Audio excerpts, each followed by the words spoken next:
আকাশ কাছে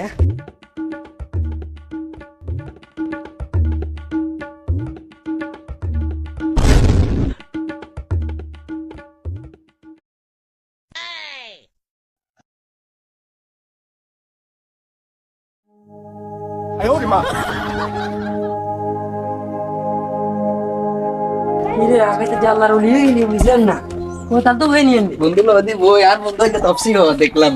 সালাম আলাইকুম। ওয়ালাইকুম আসসালাম। বুড়ে সরের মায়ে হ্যাঁ? বলা কত যে সালাম দিছে এতে এই যে তোর আলামত তালামত কিছু বুঝি না রোজার আগে কোনদিন এসব কাজ কাম দেখি না অঙ্গা বড়দাইতে টুপি লাগা হাতে তসবির যা লই অতিরিক্ত বছর লক্ষণ চাই তোর আলামত তালামত কিছু বুঝি না টুপিও বড়টা লাগাইছে দেন না কত তো ভাই তোর কোনো অবস্থা বাজ না কি তুই কি ধ্যানে আসস নাকি তফসি হওয়া দেখি